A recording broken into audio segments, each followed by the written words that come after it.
mengakhiri pertandingan yang baik, mencapai garis akhir, dan mengasihi penampakan Tuhan. Ya, judul ini diambil dari ayat yang kita sudah bacakan tadi, 2 Timotius pasal 4 ayat 7 dan 8. Ya. Nah, ini judulnya kebetulan di awal tahun, mungkin sangat berhubungan sekali ya. Jadi saudari, dalam 1 tahun itu sebenarnya kita sedang berlomba, ya. Ada perlombaan. Hidup orang Kristen itu adalah satu perlombaan. Ya, jadi sadar atau tidak sadar, setiap orang Kristen itu adalah menempuh satu kehidupan perlombaan. Tetapi sekarang ini kalau kita lihat baik-baik ya, banyak orang Kristen itu tidak memperjuangkan perjuangannya, ya. Kita boleh katakan tidak mengikuti pertarungan yang baik. Makanya Rasul Paulus di dalam 2 Timotius pasal 2 ayat 3 dan 4 di sana menunjukkan kepada kita bahwa orang Kristen itu adalah prajurit Kristus. Ya, bahkan dikatakan prajurit Kristus yang setia. Ya, jadi kita kenapa disebut prajurit? Karena bagi Paulus itu perlombaan kita, pertandingan kita itu seperti peperangan, ya. Jadi kita punya musuh.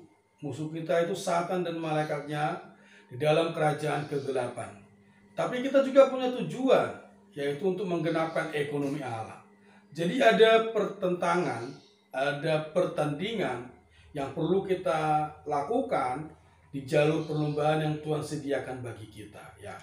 Jadi saudari, sebagai prajurit Kristus, ya, Rasul Paulus mengatakan jangan memusingkan penghidupannya atau jangan memusingkan hayat jasmaninya. Memang selayaknya kalau kita menjadi prajurit Kristus, ya, itu harus siap bertempur atau boleh katakan siap kemanapun diutus, ya. Jadi kalau seorang tentara, ya, itu kalau sudah ada panggilan, ya, itu keluarganya ditinggalkan, ya, langsung mengikuti komandannya. Jadi prajurit itu orang yang bersiap sedia, ya. Tapi satu hal yang perlu kita sadari di sini, saudari, bahwa hari ini kita ada pertandingan, hari ini kita ada perlombaan. Tapi saya khawatir, ya, banyak orang Kristen tidak melihat ini. Makanya karena dia tidak melihat ini, hidupnya menjadi sembrono, ya. Hidupnya menjadi semberangan, ya. Jadi tadi Paulus menggunakan istilah aku mengakhiri pertandingan ini, aku mengikuti perlombaan ini. Sebenarnya bahasa aslinya itu adalah memperjuangkan perjuangan yang baik, ya. Jadi apa yang kamu perjuangkan dalam hidupmu? Nah, itu menjadi satu pertanyaan. Apa yang kamu perjuangkan dalam hidupmu? Apa yang kamu perjuangkan dalam hidupmu? Jadi banyak orang, saya sangat khawatir ya, banyak orang-orang muda itu, ya, atau juga mungkin sudah orang parubaya, itu hidupnya hanya seperti mengalir, ya, tidak ada yang diperjuangkan. Padahal sebenarnya secara manusia pun kita itu perlu memperjuangkan.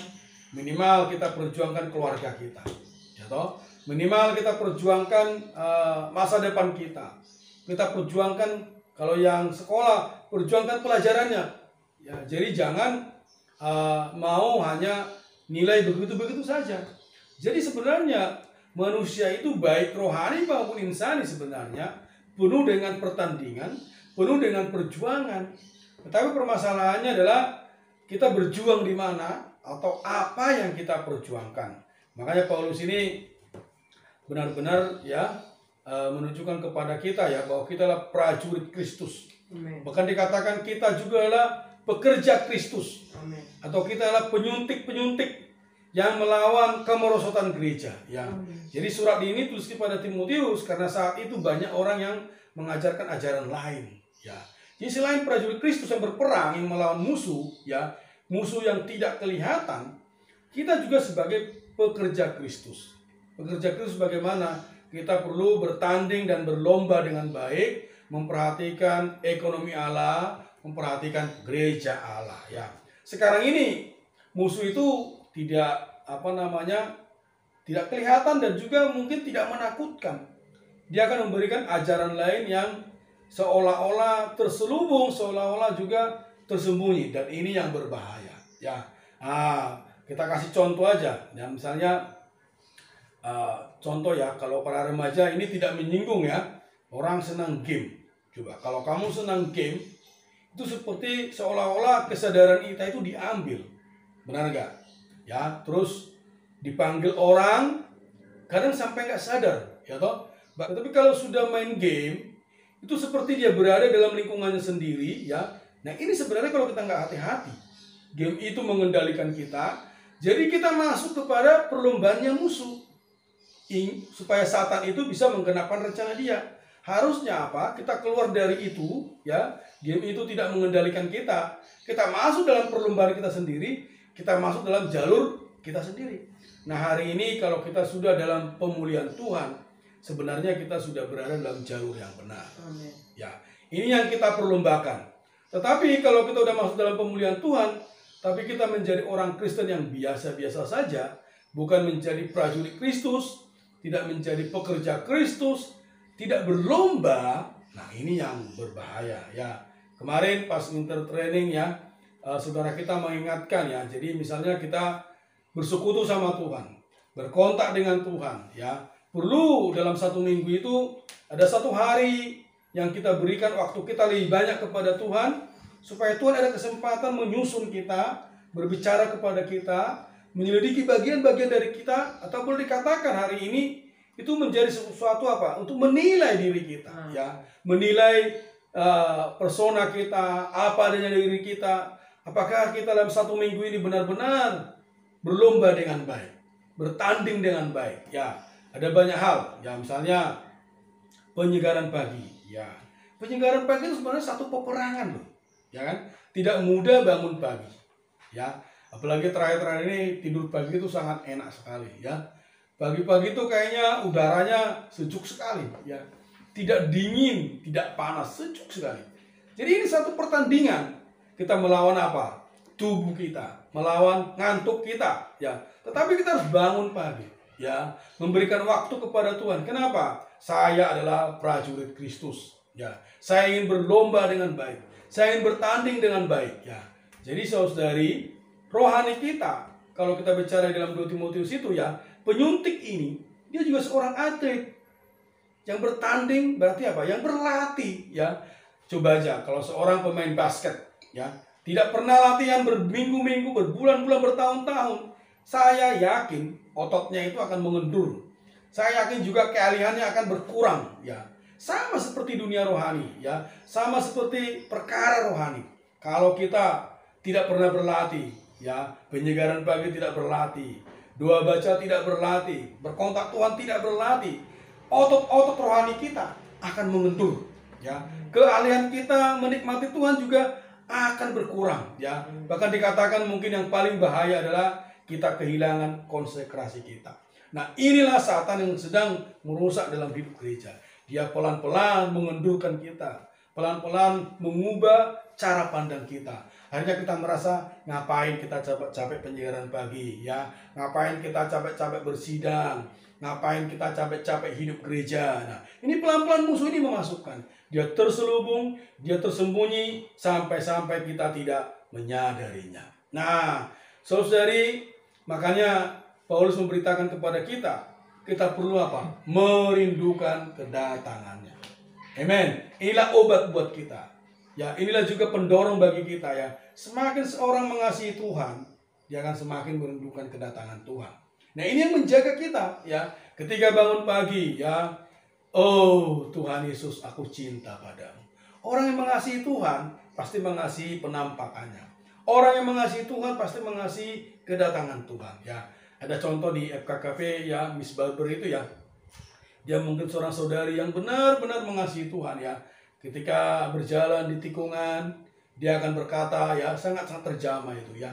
Tikungan, semoga saya bertemu dengan dia. Dia itu apa? Tuhan, ya. Terus dia berkata kepada saudara ini kok Tuhan gak datang-datang, ya. Ya. Jadi benar-benar saudari ini mengasihi Tuhan. Mungkin kita belum mencapai ke sana, saudari, ya. Tetapi satu hal yang pasti, kita mengasihi Tuhan. Semakin kita mengasihi Tuhan, berarti kita mendambakan penampakannya ya. Hari ini pun sama saudari ya. Jadi membaca Alkitab ya, kita juga sudah selesai setahun, kita mulai lagi setahun ya.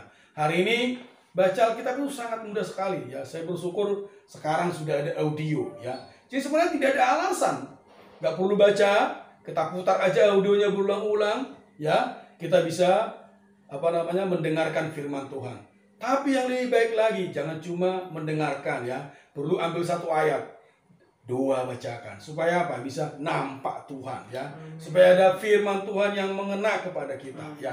Karena kalau mendengarkan saja ya, saya khawatir kita kurang baik-baik menggunakan roh kita. Tapi kalau kita dua baca, ambil satu ayat.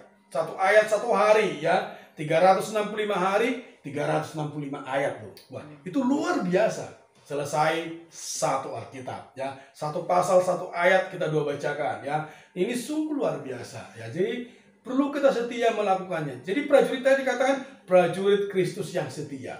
Atlet tadi atlet yang terus menerus berlari. Inilah penyuntik hari ini yang menjaga hidup gereja dari kemerosotan ya. Jadi saudari, karena kita mengasihi Tuhan ya, kita mengasihi penampakannya ya, kita merindukan kedatangannya. Ada dua praktek ya, yang perlu kita lakukan ya, supaya kita terus mengasihi Tuhan. Terus kita mengasihi penampakannya. Yang pertama tadi di Ibrani pasal 12 ayat 2. Ya, di sini katakan apa? Marilah kita memandang Dia dengan mata yang tertuju kepada Yesus. Mata yang tertuju kepada Yesus di sini adalah mata yang fokus kepada Yesus. Berarti ini seperti merpati ya, betul ya, yang hanya bisa melihat satu arah ya, satu titik ya. Jadi merpati itu benar-benar fokus ya. Nah, mata yang di sini adalah mata yang tertuju kepada Yesus ya. Kenapa saudari? Karena dalam hidup kita ini ya, mata kita itu sering dikatakan gampang terbagi ya. Hati kita itu gampang nempel ya. Jadi walaupun kita di sini ya, hati itu kita bisa kemana-mana loh. Pikiran kita bisa kemana-mana ya. Mata di sini Tuhan berharap kepada kita memandang Dia ya. Memandang Dia apa? Sang Pencipta dan penyempurna iman kita. Amen. Jadi sih menunjukkan apa? Tuhan, aku nggak sempurna. Tuhan, aku tidak punya iman. Tetapi ketika aku memandang kepadamu, memandang Yesus dengan mata yang tertuju kepada Tuhan ya, makanya saya bisa mengarah diri kepada Tuhan ya. Iman saya pasti akan terbit ya. Iman saya pasti disempurnakan. Tadi saya singgung tadi mengenai dua baca satu ayat. Ini ya, dua baca satu ayat adalah salah satu cara kita untuk memandang Yesus. Mata kita tertuju kepada Yesus ya. Semakin kita dua bacakan ya, ciri-cirinya adalah semakin kita dua bacakan firman itu, semakin kita memandang Dia, iman kita itu timbul. Ya, iman kita itu terbit ya. Bahkan dikatakan iman kita itu makin sempurna. Inilah salah satu ciri atau tanda orang yang benar-benar terlatih menikmati Tuhan melalui dua baca firman Tuhan. Jadi jangan remehkan dua baca firman Tuhan. Kalau kamu bilang nggak bisa baca Alkitab satu pasal satu hari ya, saya rasa orang bisa dua baca satu ayat satu hari. Ya, inilah caranya. Bahkan sekarang ini mungkin keperluan kita adalah apa? Dua baca satu ayat. Karena kalau membaca saja ya, nanti yang terlatih itu pikiran kita. Tetapi ketika kita menduakan satu ayat firman ya, memasukinya, inilah satu cara memandang kepada Yesus ya.